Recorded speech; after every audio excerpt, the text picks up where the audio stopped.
ಈಗ ರಘು ದೊಡ್ಡೇರಿ ಈಗ ಅಲ್ಲಿ ಈಶ್ವರಪ್ಪನವರು ಮಾತಾಡ್ತಾ ಇದ್ರು, ಬೇರೆ ಬೇರೆ ಬಿಜೆಪಿ ನಾಯಕರು ಮಾತಾಡ್ತಾ ಇದ್ರು. ವಿಷಯ ಏನು ಅಂದರೆ ಅದು ಹೇಳಿಕೆ ತಪ್ಪೇನೆ, ಆದರೆ ಅವನು ಬಾಯಿ ತಪ್ಪು ಹೇಳಿಬಿಟ್ಟಿದ್ದಾನೆ.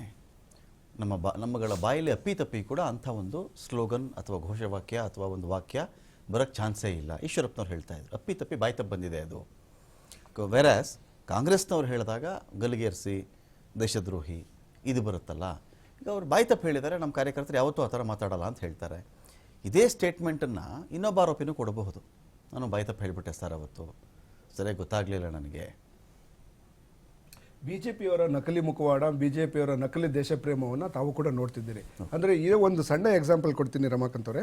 ಏನು 2020ನೇ ಇಸವಿಯಲ್ಲಿ ಒಂದು ಅಮೂಲ್ಯ ಅಂತ ಒಂದು ಕಾಲೇಜಲ್ಲಿ ಓದಿದಂಥ ಹುಡುಗಿ, ಆ ಹುಡುಗಿ ಏನೋ ಒಂದು ಸ್ಟೇಟ್ಮೆಂಟನ್ನು ಹೇಳೋ ಮಧ್ಯದಲ್ಲಿ ಕಟ್ ಮಾಡಿ ಅವರನ್ನು ಅರೆಸ್ಟ್ ಮಾಡಿ 110 ದಿನ ಇದೇ ಬಿಜೆಪಿ ಸರ್ಕಾರ ಆ ಹುಡುಗಿಯನ್ನ, ಸೊ ಆ ಹುಡುಗಿ ಏನು ಹೇಳ್ತಿದೆ ಅನ್ನೋ ಒಂದು ಮಾತನ್ನು ಕೂಡ ಕೇಳ್ದಿರಾ ತಕ್ಷಣ ತೆಗೆದುಕೊಂಡು ಹೋಗಿ ಎಲ್ಲ ಕ್ರಿಟಿಸೈಸ್ ಮಾಡಿದ್ರಿ. ಮಾಧ್ಯಮದವರು ಕೂಡ ಕ್ರಿಟಿಸೈಸ್ ಮಾಡಿದ್ವಿ, ನಾವು ಕೂಡ ಏನೋ ಅದನ್ನ ಏನೋ ಆ ಹುಡುಗಿ ಏನು ಹೇಳ್ತಾ ಇದೆ ಅದು ಇಂಟೆನ್ಷನ್ ಇದೆ ಕೇಳಿ ಅಂತ ಇಲ್ಲ, ನೋ ಹುಡುಗಿ ಪಾಕಿಸ್ತಾನ್ ಜಿಂದಾಬಾದ್ ಅಂತ ಹೇಳಿದೆ, ಇದು ದೇಶದ್ರೋಹಿ ಹೇಳಿಕೆ, ಹಾಗಾಗಿ ಹುಡುಗಿನ ತೆಗೆದುಕೊಂಡು ಹೋಗ್ತೀವಿ ಅಂತೇಳಿ ಆ ಹುಡುಗಿಯನ್ನ 110 ದಿನ ಪೇರೆಂಟ್ಸ್ ಇಂದ ಭೇಟಿ ಮಾಡೋಕ್ಕೂ ಅವಕಾಶ ಕೊಡದೆ ಆ ಹುಡುಗಿನ ತೆಗೆದುಕೊಂಡು ಬೇರೆ ಜೈಲಲ್ಲಿ ಇಟ್ಟಿದ್ದನ್ನು ತಾವು ಕೂಡ ನೋಡಿದ್ದೀರಿ. ಸೊ ಹಾಗಾದ್ರೆ ಆ ಹೇಳಿಕೆನೂ ಸರಿ ನೀವು ಜಸ್ಟಿಫೈ ಯಾಕೆ ಮಾಡ್ಕೊಡ್ರಿ, ಯಾಕೆ ಅರೆಸ್ಟ್ ಮಾಡಿದ್ರಿ?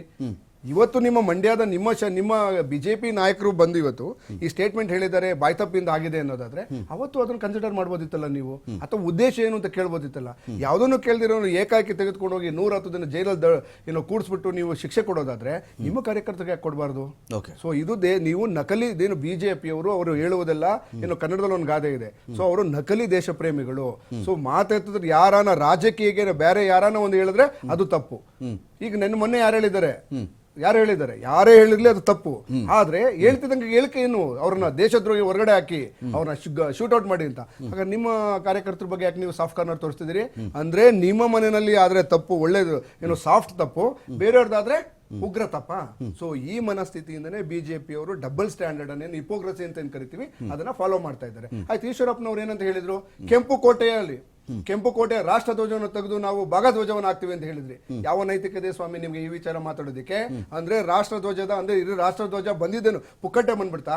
ಲಕ್ಷಾಂತರ ಜನ ತನ್ನ ಜೀವವನ್ನ ತೆಗೆದು ಪ್ರಾಣವನ್ನ ತ್ಯಾಗ ಮಾಡಿ ಅದರ ನಂತರ ಸ್ವಾತಂತ್ರ್ಯ ಬಂದಿದ್ದಲ್ವಾ? ಅಂದ್ರೆ ಇವರಿಗೆ ಬಿಜೆಪಿಯವ್ರಿಗೆ ಏನಾಗಿದೆ ಅಂತಂದ್ರೆ ಈ ದೇಶಕ್ಕೆ ಸ್ವಾತಂತ್ರ್ಯದ ಬೆಲೆನೇ ಗೊತ್ತಿಲ್ಲ, ಹೋರಾಟದ ಬೆಲೆನೇ ಗೊತ್ತಿಲ್ಲ. ಹಾಗಾಗಿ ಆ ಬಾವುಟಕ್ಕೆ ಬೆಲೆ ಏನಿದೆ, ಆ ತ್ರಿವರ್ಣ ಧ್ವಜದ ಬಾವುಟದ ಬೆಲೆ ಏನಿದೆ ಬೆಲೆ ಗೊತ್ತಿಲ್ಲದ್ರೆ ಹಾಗಾಗಿ ಹೇಳಿದ್ದಾರೆ.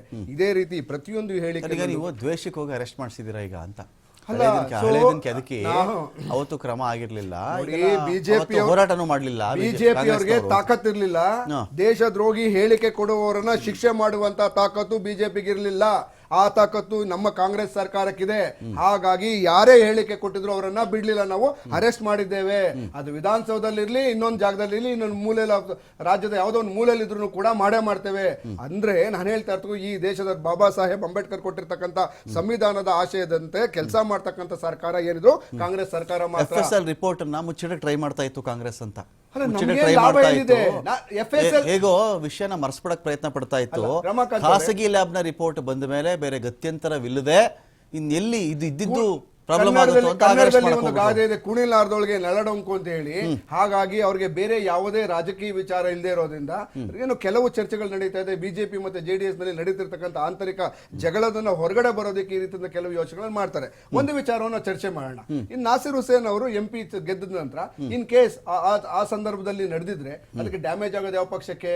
ಕಾಂಗ್ರೆಸ್ ಪಕ್ಷಕ್ಕೆ ಜಾಸ್ತಿ ಆಗೋದು. ಯಾಕೆಂತಂದ್ರೆ ಅವರ ಇದು ವಿಜಯೋತ್ಸವದ ಸಂದರ್ಭದಲ್ಲಿ ಅಂತಂದ್ರೆ ಕಾಂಗ್ರೆಸ್ ಸರ್ಕಾರಕ್ಕೆ ನೆಗೆಟಿವ್ ಆಗೋದು. ಹಾಗಾಗಿ ನೆಗೆಟಿವ್ ಮಾಡ್ಕೊಳ್ತಾರೆ, ನಾವು ಮಾಡ್ಕೊಳ್ತೀವ, ಪ್ರಯತ್ನವನ್ನು ಮಾಡ್ತೀವ, ಯಾರಾದ್ರೂ ನಾವೇ ಇದನ್ನ ಹೊಡ್ಕೊಳ್ತೀವ? ಖಂಡಿತ ಮಾಡೋದಿಲ್ಲ. ಆದ್ರೆ ಇದನ್ನ ಮಾಡಿರ್ತಕ್ಕಂಥವ್ರು ಯಾರು? ಯಾರಿಗೆ ಲಾಭ ಇದೆ, ಕಾಂಗ್ರೆಸ್ಗಂತೂ ಲಾಭ ಇಲ್ಲ. ಯಾಕೆಂದ್ರೆ ಹೇಳಿಕೆಯಿಂದ ಕಾಂಗ್ರೆಸ್ಗಂತೂ ಲಾಭ ಇಲ್ಲ, ನಷ್ಟನೇ ಜಾಸ್ತಿ. ಹಾಗಾಗಿ ಕಾಂಗ್ರೆಸ್ ಹೇಳಕ್ ಚಾನ್ಸೇ ಇಲ್ಲ. ರಿಪೋರ್ಟ್ಗೆ ನೀವು ರಿಪೋರ್ಟ್ ನೀವು ಯಾವ ಗ್ಯಾರಂಟಿ ಹೇಳ್ತೀರಾ? ಹಂಗಾರೆ ಪೊಲೀಸ್ ಡಿಪಾರ್ಟ್ಮೆಂಟ್ ಕ್ಲೋಸ್ ಮಾಡ್ಬಿಡಿ, ಎಲ್ಲ ಪ್ರೈವೇಟ್ ಅವ್ರನ್ನ ಇಟ್ಕೊಳ್ಳಿ. ನೀವು ಇಟ್ಕೊಂಡ್ಬಿಡಿ. ಹಾಗಾದ್ರೆ ಮನೆ ನಿಮ್ಮ CI NIA ಇದೆಯಲ್ಲ, NIA ಕ್ಲೋಸ್ ಮಾಡ್ಬಿಡಿ. ನೀವು ಹೇಳಿಲ್ಲ ಅಂತ ಹೇಳ್ತಿರೋದು ಈಗಲೂ. ಪಾಕಿಸ್ತಾನ ಜಿಂದಾಬಾದ್ ಹೇಳಿಲ್ಲ. ಪಾಕಿಸ್ತಾನ ಜಿಂದಾಬಾದ್ ಹೇಳಿಲ್ಲ. ನಾನು ಅದ್ರ ಬಗ್ಗೆ ಮಾತಾಡ್ತಿಲ್ಲ. ನಾನು ಈ ಪ್ರೈವೇಟ್ ಲ್ಯಾಬ್ ಅನ್ನ ನಾವು ಯಾವ ಆಧಾರದಲ್ಲಿ ನಾವು ನಂಬಬೇಕು? ಪ್ರೈವೇಟ್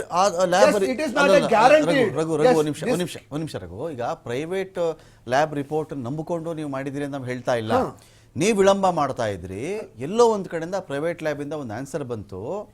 ಆನ್ಸರ್ ಬಂದ ತಕ್ಷಣ ನಿಮಗೆ ಬೇರೆ ದಾರಿ ಉಳ್ಕೊಳ್ಳಿಲ್ಲ. ಇದೇ ತರ ವಿಳಂಬ ಮಾಡ್ಕೊಂಡು ಹೋದ್ರೆ ಈ ಇರೋ ಪರೇಶ್ ಮರ್ಯಾದೆನೂ ಮಸ್ತಾನ- ಹೋಗುತ್ತೆ. ಪರೇಶ್ ಮಸ್ತಾ ಅಂತ ಹೇಳಿ ಸರಿ ಸುಮಾರು CBI ಗೆ ಹೋಯ್ತು. 38 ಸಿಬಿಐ ಹೋಗಿ ವಾಪಸ್ ಬಂತು, ಕ್ಲೋಸ್ ಆಗೋಯ್ತು, ಏನೂ ರಿಪೋರ್ಟೇ ಬರ್ಲಿಲ್ಲ. ಯಾಕೆ ವಿಳಂಬ ಆಗ್ಲಿಲ್ಲ 4-5 ವರ್ಷ? ಅಂದ್ರೆ ನಿಮ್ಮ ಆಲ್ಮೋಸ್ಟ್ 38 ಸಾವುಗಳಾದವು. ಎಷ್ಟೊಂದು NIA ಕೊಟ್ಟಿದೀವಿ, ಇಲ್ಲಿವರೆಗೂ ರಿಪೋರ್ಟ್ ಬಂದಿಲ್ಲ. ಏನಾಯ್ತು? ಇದೇ ಬೆಂಗಳೂರು ನಿಮ್ಮ ಸಂದರ್ಭದಲ್ಲಿ 4 ಬ್ಲಾಸ್ಟ್ ಗಳಾದವು.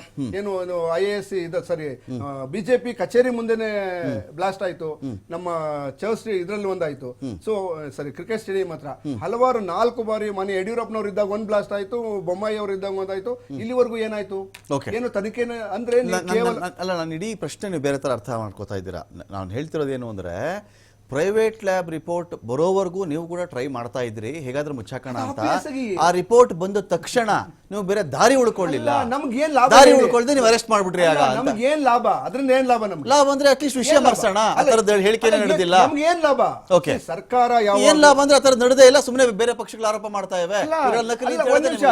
ಅಂದ್ರೆ ನಾವು ಕಾನೂನಿಗೆ ಎದುರ್ಕೊಂಡು ಹೋಗ್ತೀವ? ನಾವು Okay. ಕಾನೂನು ಸುವ್ಯವಸ್ಥೆನ ಕಾಪಾಡ್ತಿಲ್ವ ನಾವು? ಅಥವಾ ಯಾರನ್ನೊಬ್ರು ತಪ್ಪು ಮಾಡಿದಾರೆ ಅಂದ್ರೆ ನಿರ್ದಾಕ್ಷಿಣ್ಯವಾಗಿ ಆಕ್ಷನ್ ತೆಗೆದುಕೊಂಡಿದೀವಿ ಅಂತಂದ್ರೆ ಭ್ರಷ್ಟಾಚಾರ ಇರ್ಬೋದು ಅಥವಾ ಯಾವುದೇ ಒಂದು ಹೇಳಿಕೆ ಇರ್ಬೋದು, ಯಾವುದೇ ಆದ್ರೂ ಅಂಬೇಡ್ಕರ್ ಅವರು ಕೊಟ್ಟಿರ್ತಕ್ಕಂಥ ಏನು ಸಂವಿಧಾನದಡಿ ನಾವು ಆಕ್ಷನ್ ತೆಗೆದುಕೊಳ್ತೀವಿ ಅಂತ ನಾವು ಆಲ್ರೆಡಿ ಪ್ರೂವ್ ಮಾಡಿದ್ದೇವೆ. ಇದು ಎದುರುಕೊಳ್ಳುವಂತ ಸನ್ನಿವೇಶನೇ ಇಲ್ಲ.